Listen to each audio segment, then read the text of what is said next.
So we're going to take a look at it's the Ontario Sports Hall of Fame that Leo Rautins was inducted to. So we're going to bring them in here. He is easily now the tallest man in the room. Suds has now lost that battle as well. Things are not good for Scott Sutherland. But when we come back on the other side, here's some great moments with the legendary Leo Rautins.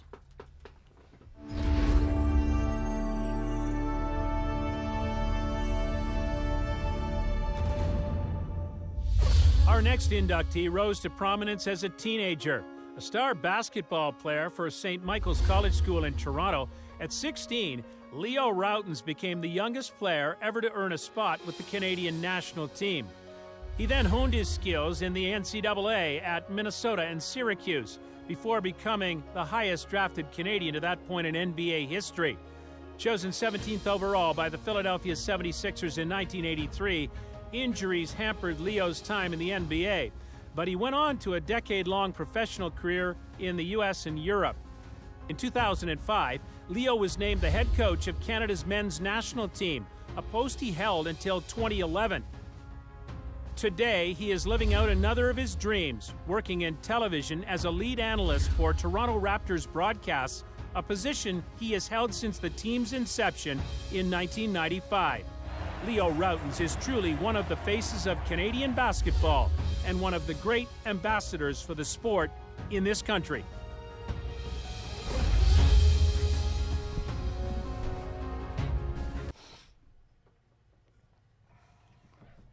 That, of course, Leo Rautins and his induction into the Ontario Sports Hall of Fame. And he joins us now and officially has become the tallest person to ever be on rawmikerichards.com. So congratulations. We also have a special gift for you too, Leo, before you leave. All right. Hey, any free gifts I'm in. It's good. So great to see you. In the basketball world right now, and of course, we just saw what appears to be at times like the Harlem Globetrotters watching Golden State. Like it is a marvelous display of, and I guess people probably don't use the word discipline a whole bunch with them, but you can't play that kind of basketball both on the offensive and defensive side if you don't have discipline. And considering what Steve Kerr's been through and the changes in coaching, I'm just astonished by how they get this done, Leo. Well, you got players that have bought in. And when your best player, and now you got a question there, I mean, Steph Curry, Kevin Durant, whoever you want to call the best player, Klay Thompson, I mean, you got great players that have all bought in. And the unselfishness of this team. As a basketball guy, man, do I love watching them play. That ball just pops. They're anticipating everything you're going to do defensively, and that ball is just a step ahead of you.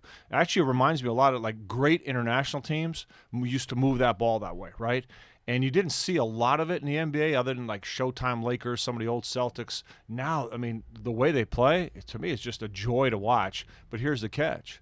They do it at the defensive end. I mean, These guys get after you. They play hard. And I think that's the thing that I think even during a regular season, and there's such a difference between regular season and playoffs. It's almost, to me, everybody's saying now, oh, look, it's playoffs. It's only the finals that matter. This has been embarrassing for the NBA. I think you got to look at the regular season because I think a lot of the regular season's embarrassing to the NBA that creates what we're having here. But when you look at them, I remember when Raptors step into Golden State, they hit you. They walk on the floor, bang! It's like, whoa, what just happened? I love that. And when you got guys that buy in, play hard, get after you that way, it's just great basketball.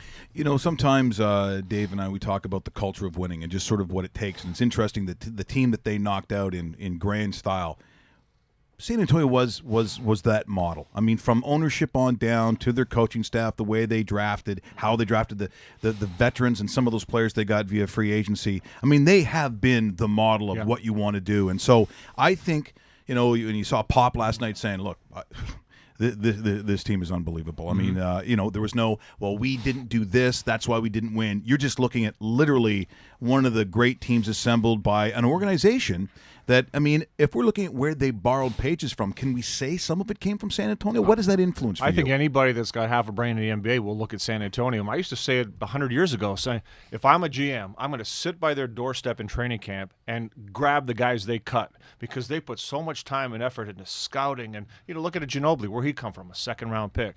I mean, but now you compare to Golden State, what was Draymond Green, a second-round pick. So That's how you do it. That's how you build a great organization. And absolutely, you look at a team like San Antonio, and they still are a model organization. I think what's happened now, obviously Kawhi Leonard, that was a huge hit. And that's massive. that series, I'm not saying they would have won, but they would have pushed Golden State if he was healthy. But they still are the model in terms of how you want to run things, how you want to do things. The problem is they're aging out. And they just have to. The replenishment's gotta start, and they'll do that. That's what they've been doing. They'll do it again. So we've talked about the Warriors a lot. Vegas calls them the best team right now. Cleveland Cavaliers might have something to say about that. If we're looking heads-up game or heads-up series, which we're all anticipating, who wins this game? Who wins this series, Leo? Well, I mean, if you're just going to bet, you'd have to go with Golden State, just based on. And we bet a lot here, just so you know. That's the language that we do talk. We understand what you just said. I kind of took it the back road. Yeah. But I mean, can Cleveland win? Yeah. I mean, they can beat them. I don't. This is when everybody says, "Oh, these teams, you build these teams and they're unbeatable. It's not good." They're beatable. Like I said, San Antonio, if all the cards were right and Kawhi was there, I'm not saying Golden State would not be beatable. I'm saying I still think they'd win, but they're beatable. And can Cleveland beat them? They've proven that. Yes, you have a different piece in Kevin Durant, but remember what happens with that piece. They gave up 6 quality role guys to have Kevin Durant. I'm kind of jumping subjects here, but this whole MVP thing drives me nuts because everybody's, Curry was an MVP, and this year doesn't even get a sniff. They won 65 games. Durant missed significant number of games, and they gave away 6 key guys to get him. And you still win 65 games. So there's some kind of a constant in there, and I might call that guy Steph Curry. But when you look at this team and Cleveland, I think LeBron is that good that he's gonna balance out the differences between the two teams. If guys, the role players do what they're supposed to do, Kyrie and Love don't disappear, they could win this thing. You talk about Kevin Love, and it was, I guess, a couple of years ago where I was unsure. It almost seemed like oil and water. It felt to a degree like it wasn't a fit, but that's from the outside looking in, and that's more of a fan perspective, I think, than the actual workings of a basketball team and the noise that goes with it. Yeah, and because Kevin Love has been worth everything, I think, to that team. And when he performs, the other night when he had, he was 32-12 or something like that, I'm like, that's when I take a look at that team and go, I just wonder how far they can push that Golden State team. Because you also are looking at the quality of the team itself. I guess my question is, when I look at Ty Lue, is he someone that can outcoach you? He doesn't have to outcoach you. He just has to. What he's done is a great job of putting the right pieces on the floor at the right time. And, LeBron's as much of a coach as Ty Lue on that team. And a lot of the great – when Magic was playing for the Lakers, you think Pat Riley was the only guy calling the shots? I mean, I had guys that played there, friends of mine that played on that team, said Magic ran practice. He'd say, no, let's do this again. Let's do this again. Guys stayed on the floor an extra 45 minutes because Magic wasn't happy with the way they were running the offense. So when you have great players, that's what happens. And even with that love relationship you were talking about with LeBron, I mean, using some of his old references, I remember Larry Bird didn't think Kevin McHale was worth squat until he sat out and was injured and watched him play every day, and he had a whole newfound appreciation for him. And I think LeBron has an appreciation for Kevin Love and what he brings to the table. Kevin Love also realizes this guy is putting me on the map.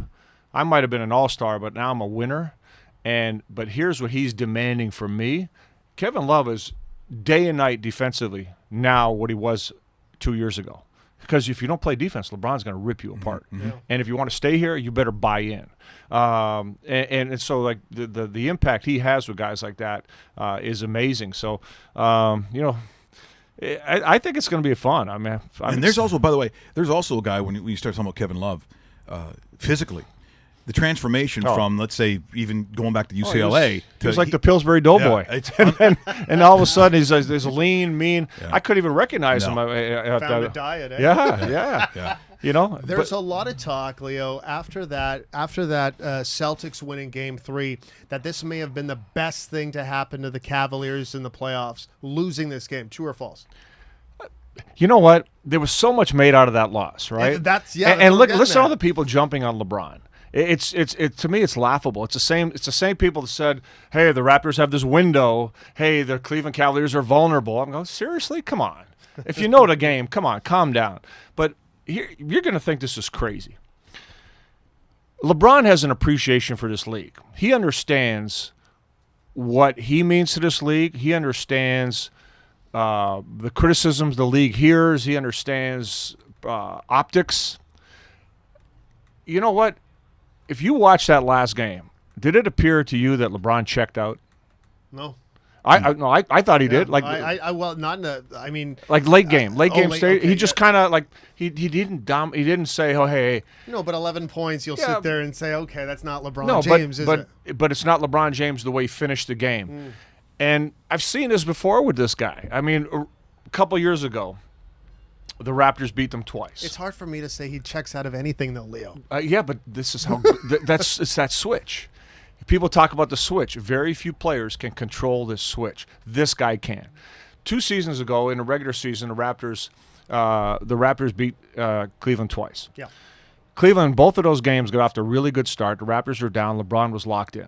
All of a sudden, I'm looking, and this guy, if you remember watching Wayne Gretzky, his eyes like a machine. He's seeing everything ahead of it. Well, I'm watching LeBron. I'm going, after the first quarter, he's gone. He's just like, nothing there. And I'm going, is this me? Like, am I reading? So I'm talking to coaches around the league and going, do you see the same thing? Oh, yeah. The only reason you won is because he checked out. And it's almost like, okay, I'm just going to pretend I'm LeBron. Again, this is Leo talking. This has nothing to do with LeBron, so don't. But, okay, guys, I'm going to have maybe 9 days between games if we win tonight. Or we close this series out, and we just had another long 9-day layoff before that. If we go an extra game here, it's not going to be bad for us. It's actually maybe pretty good for us. You know, this league is taking a lot of heat, how these playoffs are nothing, and it's all about the finals. An extra game wouldn't hurt this league right now. I honestly believe deep down somewhere in my heart that LeBron is that good and that conscientious of the league and his own team that he could actually do that. Like I don't disagree, and that's crazy. And I know people think, well, what the hell are you guys talking about? Well, the reality is, in almost any other sport I can think of, as good as you can be, like a Wayne Gretzky or a Sidney Crosby, or I mean, put player X in there, or eventually probably a Connor McDavid. But see, in hockey, you have shifts. Yeah. And so even though you can be dominant for that period of time, nothing like basketball. Football doesn't really have it. You got offense and defense. In basketball, if you have that dominant player, it changes the entire outlook. I mean, that's why LeBron, the first time around with Cleveland, it was LeBron and 4 friends. Yeah. And he still took them to a final. Yeah. Like it. And you could put LeBron with 4 other friends, and he'll take them to the finals too. That's the crazy thing about it. Is he going to be considered? And I know people want to get into the MJ conversation, but the fact is, I don't think I've ever seen a physical specimen, like even just the physical nature of who he is walking into a room. I don't know if we've ever seen that. And again, there's been impressive physical statures in other sports, but I don't know. For me personally, the moment he comes in the league, coming out of high school in Akron, and I'm looking at the maturity. I mean, I don't see him making it rain in strip clubs. I don't hear him. There's no being pulled over in DUIs. Hey, if the worst thing you've done was the decision, I'll tip my hat to you. You know. I agree. I think he's got to be considered to be the best who've ever played that game. Well, you know what? I can't get away from Jordan. I can't. I just can't. I think LeBron is a special player. He certainly is going to go down as one of the great players in the history of this game. But the league, to me, has changed so much. And the way people look at the league, the way people look at players has changed so much. I mean, look at this year. Look at the crazy numbers we saw this year. I mean, Russell Westbrook averaging a triple-double. The numbers Harden's putting up. Everybody scoring 100-something points a game. It's changed. LeBron. That's why this whole MVP talk's silly. If LeBron wanted to average a triple-double, do you think he could have? No. And if he became the first guy to average a triple-double, would he be MVP? It's not about that. Yeah. It's not about. He doesn't play for stats. But Jordan still, to me, was just a more dominant player in every respect. And he didn't have that on-off switch. He just had the on switch. and honestly, if I could sit there and I don't even want to pick LeBron apart because he's that good. But if I could say there's one thing that does bother me is that on-off switch. Because, like I said, with a Magic, it was on. With a Bird, it was on. With a Jordan, it was on. And I'm old school. I love the switch. You put it on, you go. If that's the worst thing I can say about you, but here's the catch: you're good enough to do that. Yeah, that's you're playing with the best in the world. You can turn it on and off. Yeah. Wow. Yeah, You know? no, it's incredible. We're in conversation with Leo Rautins here on rawmikerichards.com, brought to you by Henry's Cameras. Dave continues to pull pranks on me by unplugging my computer. It's Swear to God, all of a everything's sudden, so small in here. RedTube and Brazzers has shown up on. I don't know. That has everything to What's do with that? That's right. What's going on here? Speaking of old school, Dave and I talked about it a couple of weeks ago when we saw it, but watching the Bobby Knight, was it Perfect in 76? Perfect in 76, and of course, and I hadn't seen it in a long time, and I've had a chance to talk to Coach Knight too, which I thought was He awesome. recruited me. Yeah, so Did he let's really? go Yeah. back and talk about that era, because who I mean, look, comes out of Army, and but what he wanted to achieve, literally, when you look back and see it now, when he talks about perfection, it in this day and age, it looks crazy. Yeah. It looks crazy. Well, and it was. I'll be honest with you. Like he recruited me, and I'm going to go with the second recruitment because he was good friends with Jack Donnie. He was the coach of the national team. Jack was like a mentor for Bobby Knight, and so he had that in. And I was playing for Canada, so I had left Minnesota. And I played very well against Indiana my freshman year, and I really wasn't interested in the first recruiting pitch from Indiana because I thought Bobby Knight was crazy. And then so the second time around, he's coaching the USA team. Remember, he slapped a cop in Puerto Rico. We were there. I mean, we were practicing right before them. So that whole thing, and I saw firsthand a lot of stuff that I'm going. I told Coach D, I said, Coach, please tell him. I said, I respect him. I cannot play for this man. I don't need you to grab me by the hair and slack me in the side of the head to tell me what you want me to do. Just tell me what you want me to do. Crack a joke with me. That. I respond better to that. So that's me personally. But hey, he's old school. I mean, there's a lot of coaches that were on that side versus what we see. Absolutely. I tell you, I mean, yeah. Jack Donahue. I mean, Jack Donahue was a tough Army kind of guy when he started out with Canada basketball, and he softened over the years. Jim Boeheim at Syracuse. I mean, when I made a mistake, I ran down the opposite side of the floor. I didn't want to be anywhere near him when I made a mistake. That's how crazy he was. As a matter of fact, when Andy signed to go to Syracuse, before he signed to go to Syracuse, I used to, I'd be watching a game, say I'm with the Raptors in Detroit or something, like Syracuse on TV, and Jimmy's in somebody's face. I call Andy up right there. I go, that's you right now. He's telling you, you can't play. You can't. You still want to go there? He goes, yeah. I said, okay, all right. But but you just can't coach that way today. Guys it's a different world. Well, the delivery of message has to change with the way even the way our kids have grown up. I think if you go in there with the fire and the Look what brimstone, happens at school. I mean, if a teacher disciplines you, they have what happened? I went to schools where you got the crap beat out of you, and then you prayed to God they didn't call home because you got it again. Well, now these kids, if you say anything to these kids, the parents are saying, "What are you doing talking to my kid?" Well, you got a whole different world right now. Back in the day, if you're taught by, it could be the brothers. Yeah. Or the bazillion fathers at St. Mike's. Yeah, the nuns who come by with that stick. There's something to be said for that. But discipline, I think in all sport, to me, is not only needed, but I think the good athletes crave it. Yeah, they do. Yeah. They want to be taught. They want to be coached. I never been around a great player that doesn't want to be coached. Now you gotta earn their respect. I mean, they got to know that you know what you're talking about. You got to know that you're sincere. They got to know that you care. And that's you look at Popovich, the way he's coached. They know, they get it. They know he's a smart guy. But then there's different styles. I mean, you look at a Steve Kerr's very, very different from a Popovich and how he coaches, right? But I think that there's a respect, and you can't be afraid. Steve Kerr, in his way, he's called out Steph Curry. He's called out Kevin Durant. He just does it different. In his way. In his way. Yeah. So the timing of this interview, Leo, is really good considering what has happened with the Raptors over the weekend. They lose a significant front office guy. He heads down to Orlando.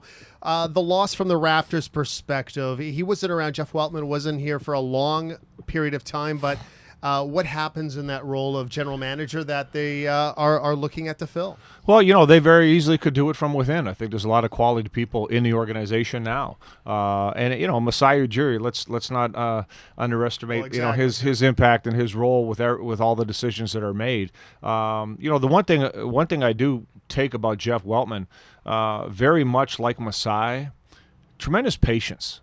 I think everybody is that knee-jerk reaction.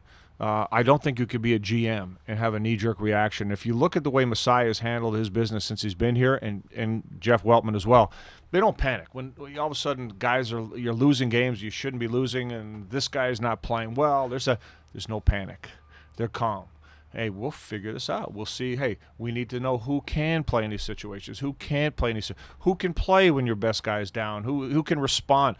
It's look at some guys that people have written off. On Nogueira, all of a sudden Nogueira, he's got a role. Like you find and you do your scouting like a Norm Powell, like we talk about San Antonio. You get that second rounder that can be a contributor. So I think as an organization, they're very locked in and they're very good at that. Jeff Weltman was very good at that, and so I don't think as much as obviously he'll be missed, but I don't think they'll skip a beat because, like I said, whether it's from within or Masai pulling in somebody he knows from the outside, I think they'll be fine. Conversation with Leo Rautins here on rawmike.richards.com. Those watching live on the YouTube stream, on the dedicated channel. Also, download the podcast on iTunes. So this offseason for the Raptors, and I'd said, I don't know, a couple of weeks ago, I guess that when I take a look at the sort of the cycle that teams go through, and you just mentioned San Antonio, where you're at, it starts to now ebb towards the replenishing if you've got that skill within the organization to be able to do that. This is a tough place for the Raptors because I take a look at probably how good Cleveland's still going to continue to be. Boston's probably only going to get better. I mean, you look at what they have done and what Danny Ainge has done. I think he's done a pretty good job. Is Milwaukee improving? You see what Washington's doing. You just see Weltman goes down to an Orlando team that's a pretty good opportunity for him with what they've got coming up. So now you find the Raptors in a situation where, Kyle Lowry on the other side of 30, he's looking to be rewarded with, with that big contract, but you're not in the business necessarily of making people feel good about themselves or giving them a gold watch. You got to make sure that your team keeps at least pace where you are right now. That's a tough place to be. Do you not think right now? No, this is a critical summer. Yeah. It absolutely is. But there's a lot of positives going into it. And, going into this season, for example, San Antonio and Cleveland were among the oldest teams in the NBA. The Raptors were one of the youngest teams in the NBA. And yet you were in the Eastern Conference Finals last year. And, again, if not for seeding, you probably would have been in the Eastern Conference Finals this year. So you're in a good place overall, that even the very few teams are in development and in winning at the same time. And the Raptors have kind of done that. That D-League team they got in place, all these things have been really positive factors that, Masai has kind of put in place. But now you got a critical summer. And they do understand loyalty, and I think that there is a loyalty to a Kyle Lowry. There's no question. But it's not a gold watch because you want to be loyal and you want to reward somebody for what they've done, but as long as it's not going to break your franchise. Well, what numbers would we be talking about? Well, that's what I'm saying. Those are numbers that they know that what they can play with, but you're looking at Kyle's age and health and everything else, and you have to say, hey, if I go beyond 2-3 years at those kind of dollars, that might be too risky. If someone wants to go 4 or 5 years, then you may not have a choice because Kyle might say, that's what I'm taking that. So that might not be in your hands anymore if Kyle says, I'm taking the money, if somebody gives it to him. You have to see what the market's going to bear. Is there somebody out there that's willing to do that? Well, there's rumors. I mean, there's rumors that Lakers rumors. The Lakers, there's, maybe even the Clippers, maybe the Sixers, Colangelo. Yep. There's all kinds of rumors out there. But when it comes to putting that dollar figure on the table, is somebody going to do it? So that may weigh into Kyle's decision now. Say, hey, if it's only this many years, would I rather stay here where I'm comfortable? And so we don't know that. That's going to be a big domino, though. Without a doubt, Kyle's going to be a huge domino into what happens. Is there a scenario where the Raptors have to make a decision between keeping a Serge Ibaka or a Kyle Lowry, considering the dollar figures are going to be very high? I know the positions are different, but if they go one way or the other, and where would they lean right now? Well, there's rumors that Ibaka, and I really feel that Masai wouldn't have made the deal to bring Ibaka here if he wasn't 100% sure that he was going to be able to re-sign Ibaka. Now, again, without having talked to Masai in detail about this now, does he still feel this way after the way the season ended?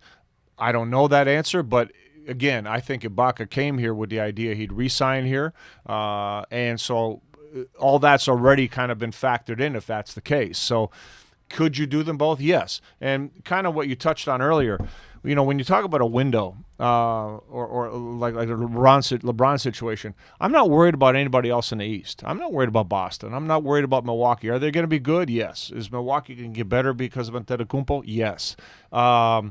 But I'm not. That doesn't concern me. I mean, you want good competition. If you were in the West, you wouldn't be. It's the way it is. I mean, it's good.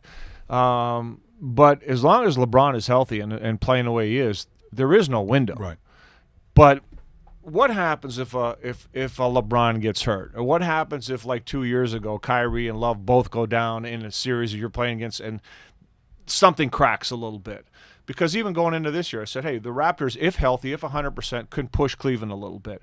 But you also need – so you have to play perfect, and you got to be 100%. You need adversity on their side. You need something bad has to happen. A little lightning on the other side. Yeah, exactly. Yeah.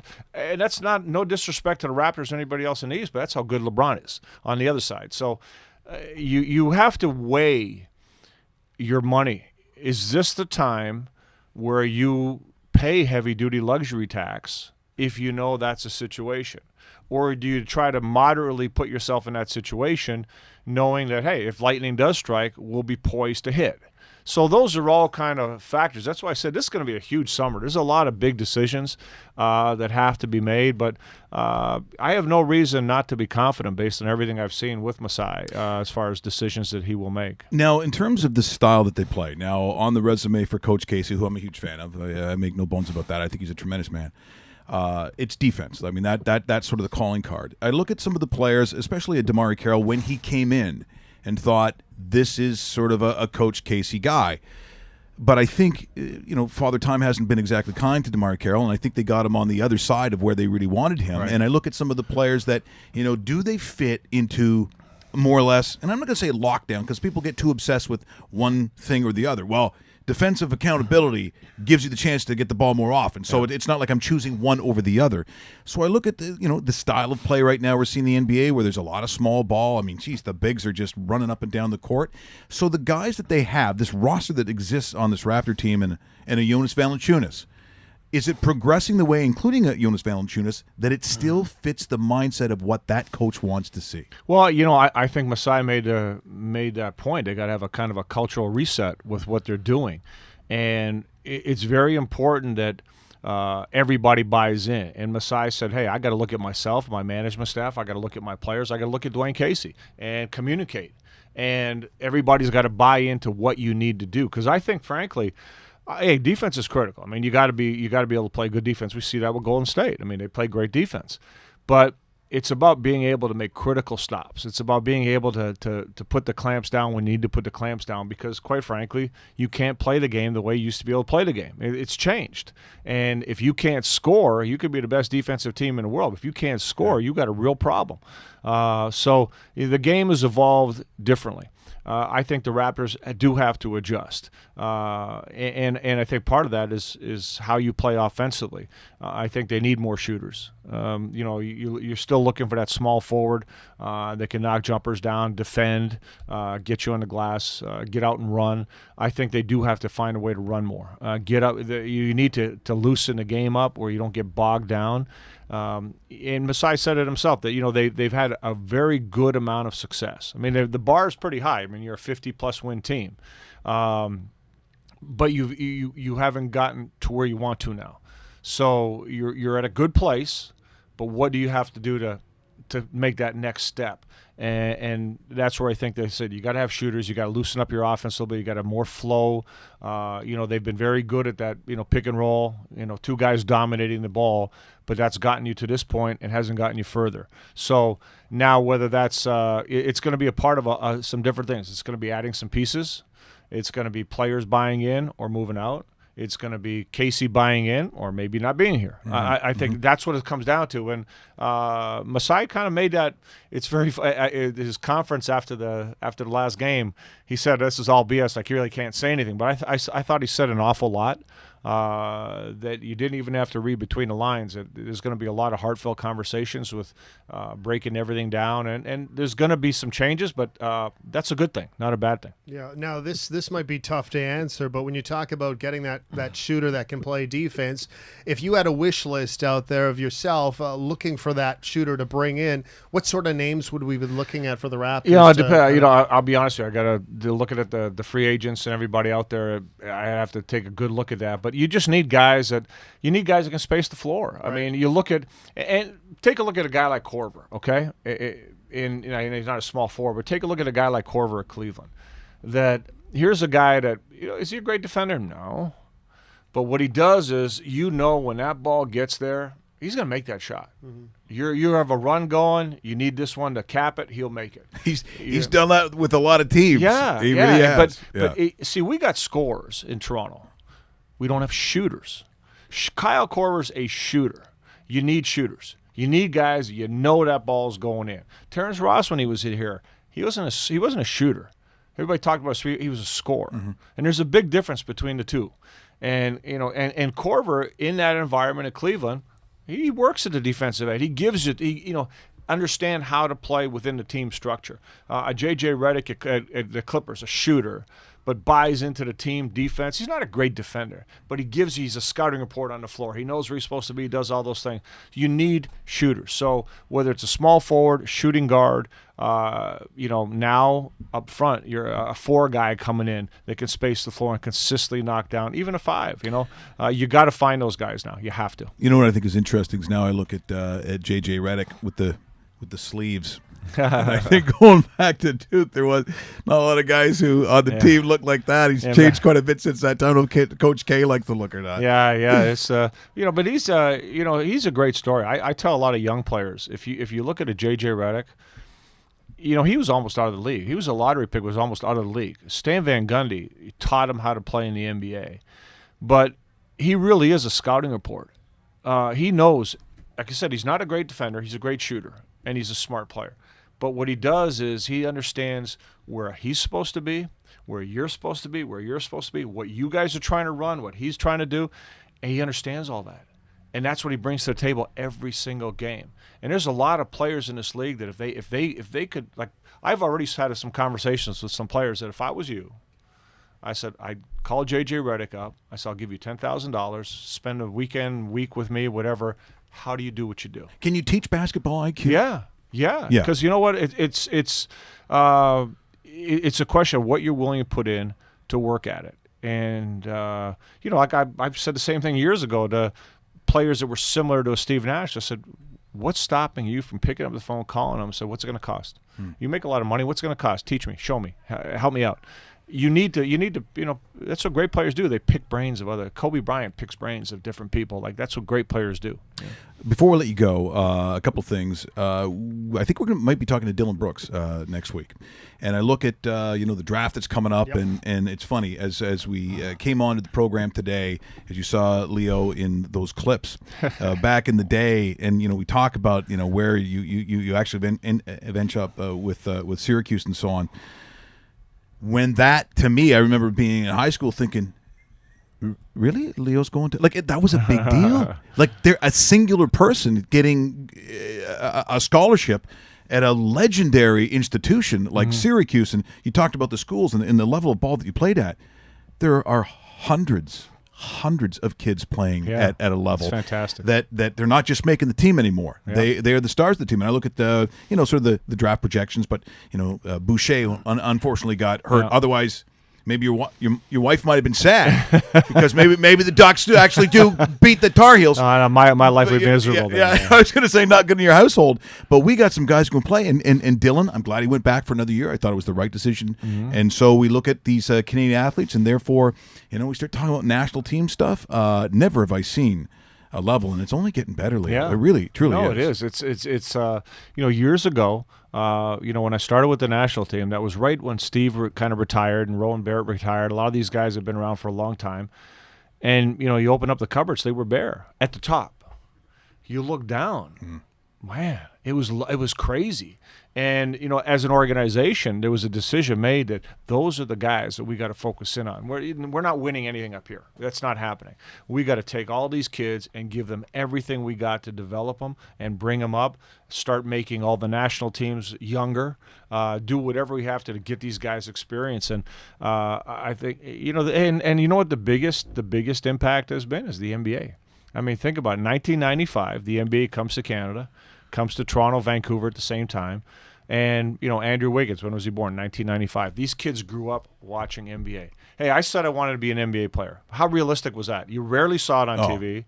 You almost never saw it in person. Bob McAdoo at Buffalo Braves a few times. You know where I saw it? So if it wasn't for them coming to Maple Leaf Gardens and so on, because my dad's a basketball coach, grew up with, legitimately, it was UHF, and you could get Channel 29. Yeah. And they started showing fuzzy and they started showing Notre Dame games. It was Digger Phelps, and on that team was Flowers, and I think Ernie DiGregorio was on that team, and all these guys, and people didn't even know. Show and tell. I talk about a 2-3 zone or something. They're like, that's a great story. Did anyone catch a frog or something? Like, it didn't make any sense to the other kids. But that's how small it was in terms of basketball. Yeah. So think about it. I'm telling everybody I'm playing the NBA. People look at, what are you nuts, dude? Seriously? Like you?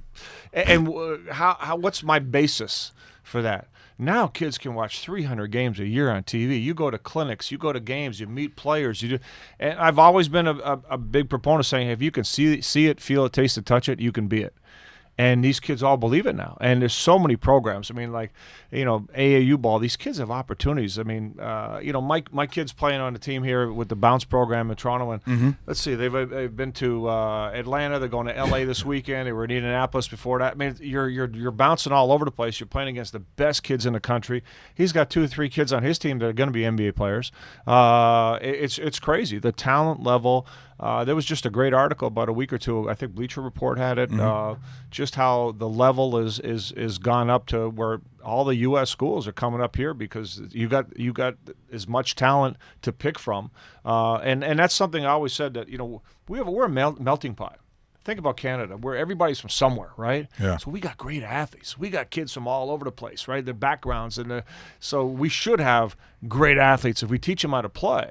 It's going to be amazing, and that's what's happening. It's fun. On that note, just received a tweet about this while you were talking about kids and influences and stuff like that.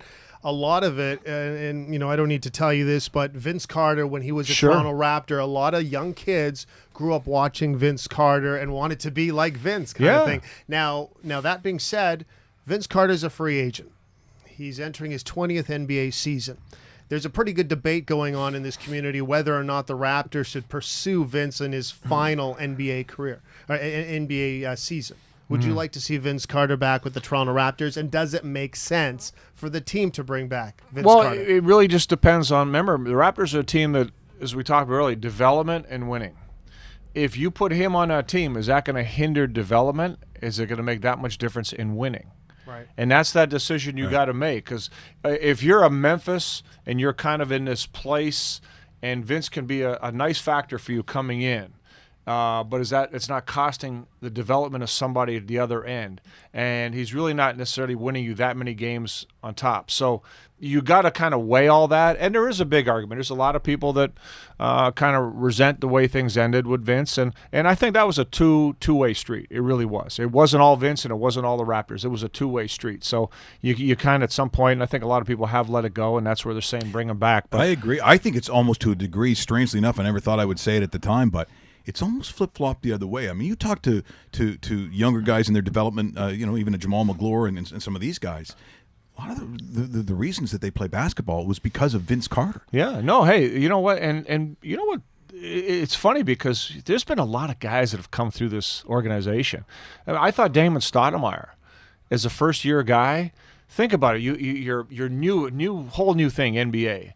If you had some 7-footer swinging off the rim, how many average guys could relate to that? You got a guy that you wouldn't even notice on the street. He's 5'10", right?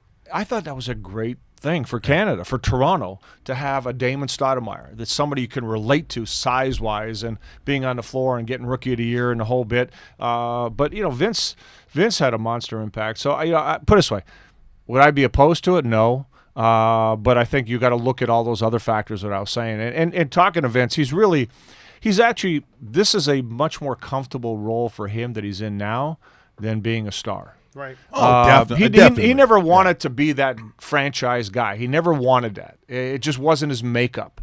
Even though he to me, he had the talent to have been a multiple-time MVP, but that wasn't his makeup.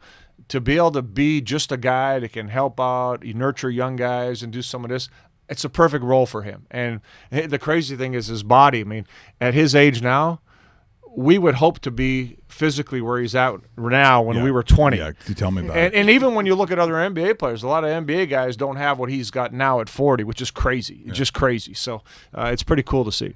Okay, before we let you go, Russell, you can also show on camera what exactly Leo is receiving for the first ever, the first of its kind, I would say, that here on rawmickrichards.com. Oh, nice. And you're a coffee And guy. you know I'm a coffee guy. So there it is. Look at that. I think you'll enjoy the slogan on the side of it. I'll have to tweet that out. There you go. We the Raw. We I like the that. Raw. I will tell you, that was designed by a good friend of mine. First of its kind. It is the first of its kind. You're the first one to receive one. His name is John Dix, who designed this. So I said, what are we calling it? So this is Dixware? No, we need a. You got to come up with a different name than that. Is yours, my friend. All right, thank you very much. I appreciate that. Thank you so much, and we will. I'm definitely gonna have my first cup of coffee with it tomorrow morning. Okay, so we are going to go out here, but I got to tell you, what a pleasure it was today. Become best friends. Yep. You want to go do karate in the garage? Yep. It's time. Leo Rautins joining us here in studio. What a pleasure! It's been too long. It is. It's always great to see you. Thank you, and Dave. Appreciate it. You know. And I know your wife is in good spirits after Coach Roy gets them to a national championship. You don't know what I got to hear. Between the Tar Heels and the Cowboys, my life can be hell. And the sometimes. Cowboys too. Oh yeah. Oh, you poor my man. dog's got Cowboy jerseys on during a game. It's you know what? Hey, remember last year Syracuse and Carolina played in the tournament? Yes. And she had these gnomes by the pool in Florida, like a Carolina one and a Syracuse one. No. And so, guess what? After the Syracuse loss, it's floating upside down. For Syracuse, seriously, like no heart, no, just killing me. Yeah. Thanks for joining us here today, rawmickrichards.com. We'll see you again tomorrow, and thanks to Leo Rautins. What? We just become best friends. Yep.